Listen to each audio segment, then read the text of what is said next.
So, with the release of Nier Replicant version 1.224744871139 ... just around the corner, looming on the horizon, I thought I'd take the time today to discuss the differences between Nier Replicant and Nier Gestalt. Two versions of the same game, one of which wasn't actually widely available at all, in fact, which has led a lot of people to be confused with the introduction of the Nier Replicant remake, because it's not the same Nier that they remember playing all those moons ago. So Nier actually launched with two different versions back in 2010. Japan had access to both of those versions, Replicant, which was a PS3 exclusive, and Gestalt, which was an Xbox 360 exclusive. However, the rest of the world only received the Gestalt version, which is where a bit of the confusion comes from.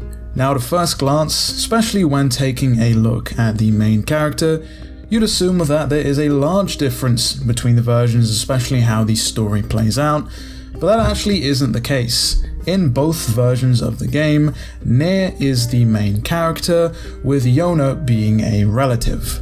In Gestalt, Nier is a father. He is a grizzled older man, looking like an absolute Chad, so to speak, all buffed up. Wonder what he benches, with Yona being his daughter. But in Replicant, he is a young teenager, slightly more slender, with Yona being his sister. Now, the narrative of the games actually remains exactly the same. There are no differences. It's the relationship between Nier and Yona that is the main difference. In Gestalt, they are parent and child, or to put things more clearly, father and daughter, and in Replicant, they are brother and sister. So obviously, whilst the narrative itself largely remains unchanged between the two versions, they will of course have slightly different backstories to them, considering they are different ages, and one backstory for both of them wouldn't necessarily fit, if that makes sense. And so if the narrative remains largely the same and the two versions of the game are almost identical, why exactly did they make two different versions of Nier?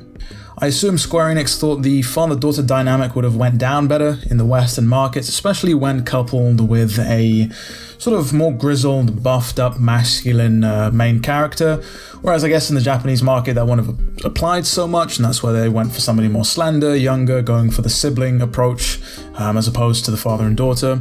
Still though, why they decided to make two different versions of the game and only have one of those versions specific to one region of the world is beyond me. Again, going back to logistics and marketing, perhaps the cost of having both versions available to the Western market would not have done so well, so to speak, would have eaten into the profits. You got to remember, back in 2010 when this dropped, it didn't really pop off like Nier Automata or Automata.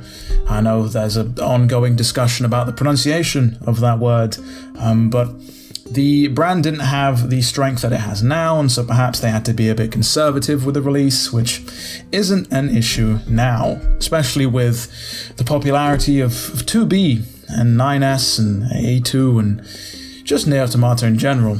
Regardless though, for those of you that have only played Gestalt like myself, which I played back in 2015, fret not, because you will not be lost with the narrative of Replicant. It is 99% of the same. I think the only other difference between Replicant and Gestalt is a difference in some of the tracks that play throughout the game.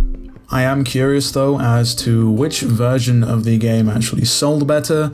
Logic would dictate that the version that was more widely available worldwide would have sold better, but then again, that is not the version that they decided to remake. So, who knows? Let me know down in the comments below if you are excited for the Nier remake. I know I am. It's funny to see time creep up on you just over a month away from the release of the remake. April 23rd or 22nd, I believe, depending on which region of the world you're in. So, with all that said and done, it has been me, DevilNeverCry. I would like to thank all of you for watching, and as always, I'll see you all next video.